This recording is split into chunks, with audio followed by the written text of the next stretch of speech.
எப்பொருளை யார் யாரிடம் கேட்டாலும் கேட்டவாறே ஏற்றுக்கொள்ளாமல் அப்பொருளின் மெய்யான பொருளைக் காண்பதே அறிவாகும்.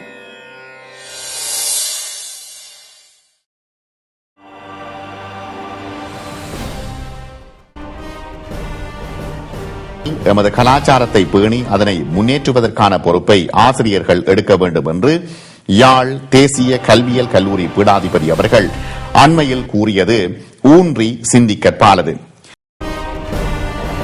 தமிழ் லாங்குவேஜ் சங்கம் என்ற இதுக்கு கீழே மிகவும் தரமான முறையிலேயும் நீதியான முறையிலேயும் தான் இந்த போட்டி நடந்தது. அவர்களுக்கு நாங்கள் இன்றும் ஒத்துழைப்பு வழங்குவோம். அதுக்கு தான் எங்களுக்கு ஒரு நாட்டிலே கலாச்சாரம் மதியக்கூடாது போட்டியாக கட்டாயமா மனம் உடைஞ்சு போயிடும்.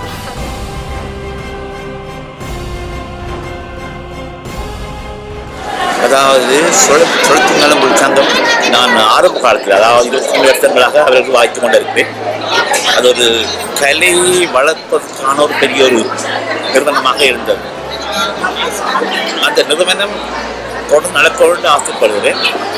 நான் சில பிரிவுகளுக்கும் பிரச்சனை இருப்பது கேள்விப்படுகிறேன். பிரச்சனை ஏன் வந்தது என்ன தெரியவில்லை. வர வேண்டிய அவசியமும் இல்லை. ஏனால் கலையை வளர்க்கறதுக்கு நிறுவனம் இருக்கும் பொழுது அதுக்கு என்ன மட்டும் இடைந்த சற்று யோசிப்பாரு. கலையை இவ்வளவு ஆழமாக போட்டி இந்தியாவிலே எப்படி வித்வான்களை கூட்டிக் கொண்டு வந்து அந்த கலையை வளர்த்திருப்பார்.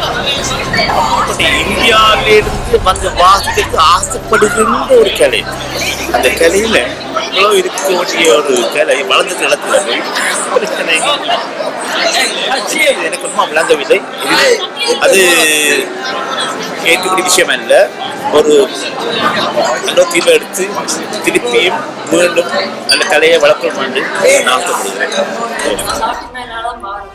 நாங்கள் இப்போ நார்மலா கிளாஸ் பழகிட்டு ஒரு எக்ஸாமுக்கு போனோம்னா அந்த டேலண்ட்டை நீங்க காட்டலாம். இப்போ நாட்டு மேல ஆடினோடையது நாங்கள் 3 பேரும் அரங்கேற்றம் கூட செய்த நாங்கள் அதுக்கு முதல் என்னோட கலையெல்லாம் படம் மறைஞ்சுதான். இப்ப நாட்டு மேல் வந்ததால நாங்க பாடப்பிரிவுல இருந்து இப்ப மேற்பிரிவுக்கு வரைக்கும் இப்படி ஆடுறதுக்கு கூட நாட்டு மேல ஏன் அப்படியான வளர்ச்சி காரணம்? இப்ப அனைவரும் கூறியது போல் நாட்டியமயில் உண்மையாகவே ஒரு முக்கியமான காரணம் எங்களால் வளர்ந்து வந்தது. ஏனென்றால் ஒரு போட்டி இருக்கும் பொழுதுதான் நாங்கள் நினைப்போம் அடுத்தவர்களை விட அந்த லெவலை விட நாங்கள் அடுத்த லெவலுக்கு போகணும். நாட்டியமயில் மூலமா நாங்கள் தோல்வியையும் அனுபவிக்கிறோம், வெற்றியும் ஒரு அனுபவிக்கிறோம். அது எங்களோட பொது வாழ்க்கைக்கும் நாட்டியமயில் பொது வாழ்க்கைக்கும் நிறைய எங்களுக்கு கற்றுக் கொடுக்குது. வெற்றி தோல்வி போட்டி ஒரு எங்களோட டைமை நாங்கள் எந்த அளவுக்கு, அதாவது படிப்பு, சில பேர் வேலை, நடனம் ஏனென்றால் ஒவ்வொரு சனி ஞாயிறு என்ன வகுப்பு அதுக்கு போகணும்ன்ற ஒரு கட்டாயம் இருக்கு. நாட்டியமயில் எல்லாவற்றால் எங்களுக்கு படிப்பு இருக்கு, வேலை இருக்கு, எல்லாத்தையும் ஃபங்க்ஷன் இருக்கு. இல்லை அதை நாங்கள் கொஞ்சம் கழித்து கொண்டு போயிருக்கோம். அந்த நடன பயிற்சி குறைந்து எங்களை வளர்ச்சியும் குறைந்து. அக்காவை பைஷ்பில் நாட்டியமயில் ஆடைக்கல எனக்கு எனக்கு சரியா ஆசை. அவை அந்த உடுப்பெல்லாம் போட்டு மேக்கப் எல்லாம் போட்டு நீக்கெல்லாம் வடிவா இருக்கு. அதை பார்க்க நீங்க சின்ன பிள்ளையா இருந்தீங்கன்னா உங்களுக்கு ஆசை இருக்கு. மற்றது ஆடினா பிறகு எல்லாரும் கை தட்டுவீங்க. அப்படி சாமனை பார்த்து தான் நம்மளுக்கு சரியா ஆசை. மற்றது ப்ரைஸ் கொடுப்பீங்க. அந்த அந்த ஆப்பர்ச்சுனிட்டிஸ் உங்களுக்கு நாட்டியமயில் மட்டும்தான் இருக்கு. வேற இடத்துல உங்களுக்கு அது இருக்கு.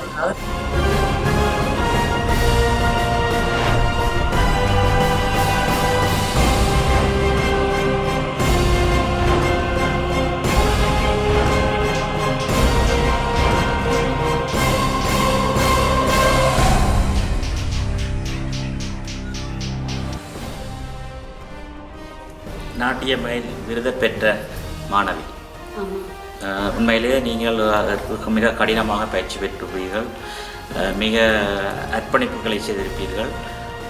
அந்த நிலைக்கு வருவதற்கு என்ன செய்தீங்கன்னு உங்களுக்கும் ஆசிரியருக்கும் உங்களுக்கு குடும்பத்திற்கும் தான் தெரியும். அதே போன்ற நிலைமையில் இன்று பலர் இருக்கின்றார்கள். எல்லா சுவிஸில் உள்ள 100க்கும் மேற்பட்ட மாணவிகளில் ஒரு குறிப்பிட்ட மாணவிகள் அந்த நிலைக்கு எட்டி பிடிப்பதற்கு தயாராக இருக்கின்றார்கள்.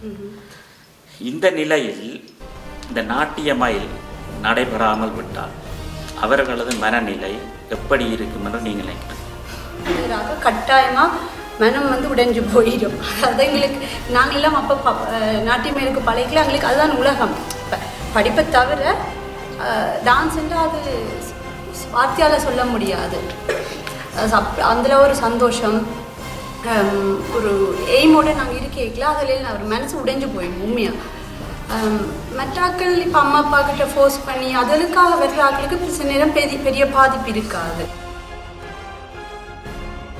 ஒரு பெற்றோர் அவர் பிள்ளைகளை இந்த நாட்டிய மேலுக்கு பங்கு பெற விடேன் அவர்களின் பிள்ளை என்ற பாதிப்பு தான் அதில் அதிகமாக இருக்கின்றது. இப்பொழுது ஆசிரியருக்கோ இல்லாட்டி எங்களுக்கோ அந்த பாதிப்பு இருக்காது. யாரால் அந்த பங்கு பெறாமல் போகாமல் விடுகின்றார்களோ அவர்களுக்கு தான் அந்த பாதிப்பு. ஏனென்றால் அந்த பிள்ளை தான் பழக மாட்டா, புது அனுபவங்களை பெற மாட்டா. அவர்களின் வளர்ச்சி தான் இது இடைநிறுத்தப்படுகின்றது. உண்மையாலே எங்களுக்கு ஒரு வாழ்க்கையிலே ஒரு அங்கமாகவே அது வளர்ந்து வந்ததுனால 2 வருஷத்துக்கு ஒருக்கா நடக்கிறதே எங்களுக்கு ஒரு பெரிய தாக்கமாகவே இருக்குது. முந்தி ஒவ்வொரு வருஷம் நடக்கும்போது இப்போ 2 வருஷத்துக்கு ஒருக்கா நடக்கும்போது எங்களுக்கு அந்த ஆர்வம், நாங்கள் 2 வருஷமாக வெயிட் பண்ணணுமே அப்படி ஒரு ஆர்வம் எங்களுக்கு அதே எங்களுக்கு கொஞ்சம் ஒரு சங்கடமாக தான் இருக்குது, மன சங்கடமாக. ஆனால் இப்போ நாட்டு மேல் அப்படியே நடக்காமல் விட்டாண்டா எங்களுக்கும் ஒரு அது உண்மையாகவே மனசுக்கு சரியான பாரமாக இருக்குன்னு நினைக்கிறேன். எங்களுக்கு வாழ்க்கையிலேயே ஒரு அங்கம் இல்லாத மாதிரி இருக்கும் நாட்டு மேல் அப்படி போட்டி நடக்காமல் இருந்தால்.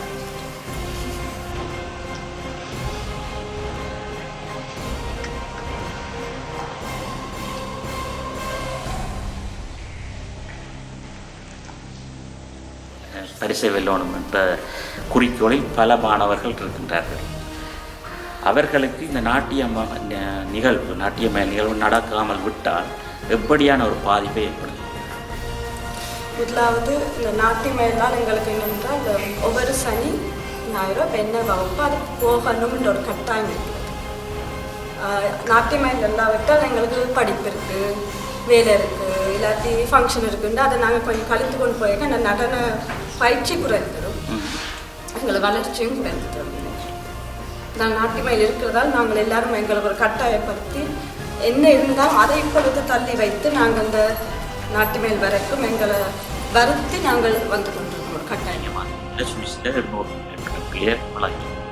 இதே குறிக்கோள் அவைகள் இந்த நிகழ்வில் பங்கு பெற்றாமல் விடக்கூடிய சந்தர்ப்பங்கள் வந்தால் அதை பற்றி என்ன நினைக்கிறேன்? அப்படி சந்தர்ப்பம் வரக்கூடாதுன்னு நான் யோசிக்கிறேன். என்றால் அந்த அப்படி ஒரு கலைத்துறையால தான் எங்களோட பழக்க வழக்கம் ஒரு விதத்துல அதோட ஈடுபட்டிருக்கு இந்த பொறுத்தவரைக்கும். அது இந்த அப்படி ஒன்றும் நடக்காம விட்டிருந்தால் அந்த கலாச்சாரம் என்றது அப்படியே போயிருமோன்னு எனக்கு ஒரு பயம். படத்தில் விளக்கம் இல்லாதவே இருக்கிறது. புரியாது கதையில கேட்டு அதுக்கேற்ற மாதிரி அது அப்போ ஒரே அடியா எல்லாரும் மட்டுமே இருந்து இதை செய்து நடக்கிறது. ஏதாவது பிள்ளைகளை பார்த்து தேவையில்லாத இல்லாத இது கரதமாக நடந்து கொண்டு வர்றபடியே அது ஒரு இல்லாமல் முந்தி எப்போ எப்படி நடந்ததோ அது ஒரு வரைக்கும். உங்களுடைய நிலையில இருக்கு, நீங்க ஒரு ஆசிரியர் தரத்துக்கு வந்துட்டீங்க. அப்ப அந்த நிலையில இருந்து இந்த இந்த இதுக்கு வர எதிர்ப்பு நியாயபூர்வமானதா நீங்க நினைக்கிறீங்களா?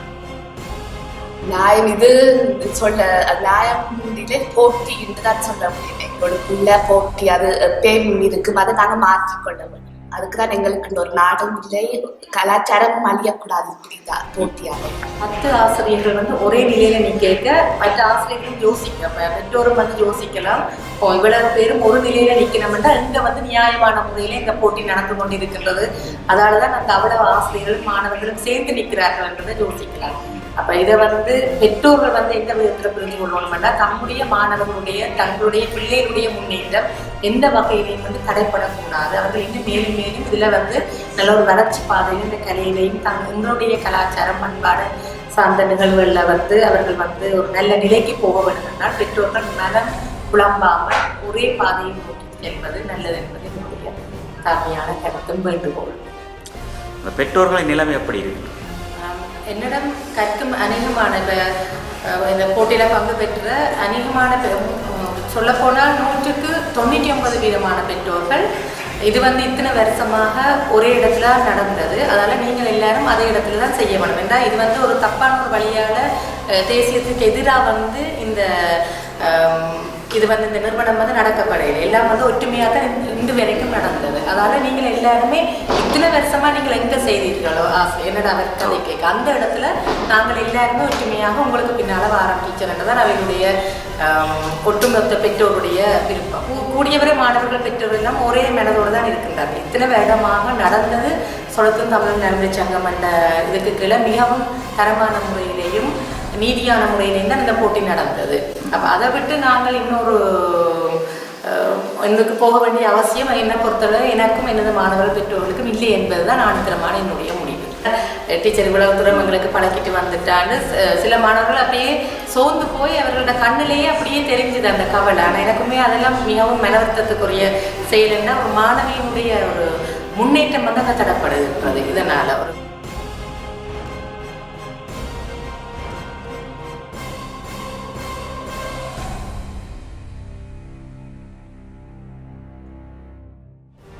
எமது கலாச்சாரத்தை பேணி அதனை முன்னேற்றுவதற்கான பொறுப்பை ஆசிரியர்கள் எடுக்க வேண்டும் என்று யாழ் தேசிய கல்வியியல் கல்லூரி பீடாதிபதி அவர்கள் அண்மையில் கூறியது ஊன்றி சிந்திக்கற்பாலது. நன்றி. மூன்றாம் கண். ஒரு குழந்தைக்கு அப்பா அம்மா எப்படியோ அது மாதிரி தான் ஒரு குருவும். அந்த குரு எங்களுக்கு நல்ல ஒரு வழிகாட்டியாக இருந்து வழி நடத்தியதால் நாங்கள் ஒரு நல்ல மாணவர்களாக உருவாகி உள்ளோம். நாங்கள் விடும் ஒவ்வொரு தவறுகளை அந்த சந்தர்ப்பத்திலே சொல்லி நல்ல முறையில் திருத்தி எங்களுக்கு வழிகாட்டிய ஒரு நல்ல குரு. சின்னல்ல கூனி கூனி ஆடி தனி டான்ஸ் ஆடினான். நீங்க தான் எனக்கு தூணக்கூடாது நிமிந்தாடணும் என்று பேசி பேசி முதலையம் தட்டி நம்பிக்கையோடு எனக்கு பழகி நான் கடைசியில் செகண்ட் ப்ரைஸ் எடுத்தேன். 2 வருஷத்துக்கு முதல் எனக்கு அரங்கேற்றம் நடக்கும்போது பயிற்சியில் எல்லாம் தப்பாக பண்ணும்போது அழ தூங்கிட்டு இருந்தது. அப்போ டீச்சர் எனக்கு ஆறுதல் சொல்லி ஊக்கம் கொடுத்து என்னை அரங்கேற்ற விட்டவா.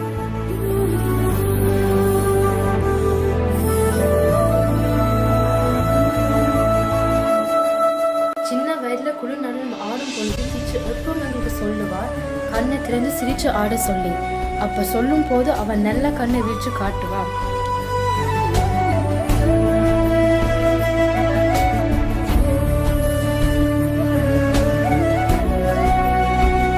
வணக்கம் டீச்சர். நான் இப்போ கிட்டத்தட்ட 17 வருஷங்களாக உங்கள்கிட்ட பரதநாட்டிய கலையை கற்றுக்கொண்டு வரேன். இன்னும் பல வருடங்கள் நான் உங்களுடைய மாணவியாக இருக்கணும் என்று ஆசைப்படுறேன்.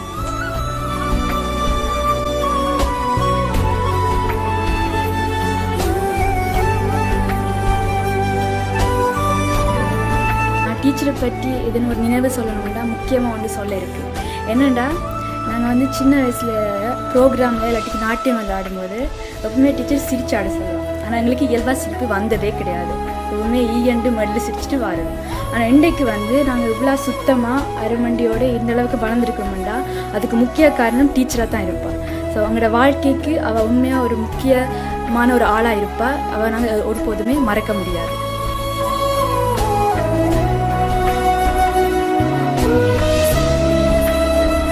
நடனத்தை எனக்குள்ள விருட்சமாக்கி நல்ல ஆசிரியராக எனக்கு நல்ல வழியையும் காட்டி ஒரு தாயாக எனக்கு வந்த துன்பங்களை ஒரு கவசமாக நின்று தடுத்து நல்ல வாழ்க்கைக்கு துணையும் தந்தவா, துணையாகவும் நின்றவா.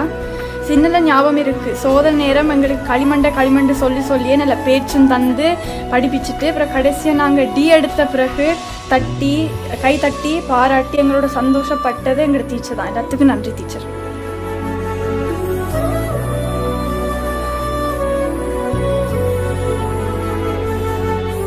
நாங்கள் சுத்தம் இல்லாமல் ஆடினாலும் அதுக்கு டீச்சர் எங்களை பேசினாலும் எங்களை ஒரு தாய் மாதிரி பாசத்தோடு அரவணைச்சு ஒவ்வொரு ஸ்டெப்ஸை எங்களுக்கு சொல்லி தந்ததால தான் நாங்கள் இந்த அளவுக்கு முன்னேறி இருக்கிறோம். அண்ட் எல்லா நேரத்திலும் அவங்க எங்களுக்கு ஒரு துணையாக இருந்திருக்கிறார்.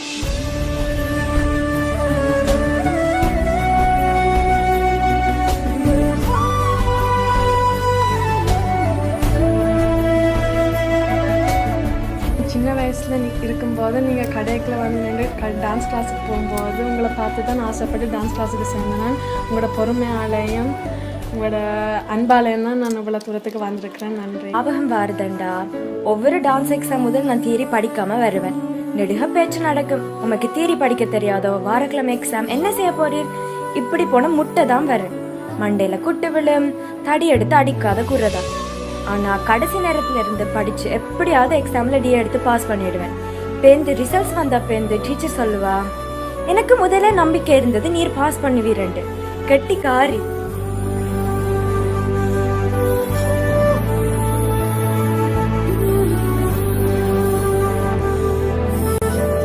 முந்தி ப்ராக்டிஸ் பண்ணேக்கில் நான் சிரிக்கிறதே இல்லை. டீச்சரும் பேசுகிறவா சிரியும் சிரியும் என்று.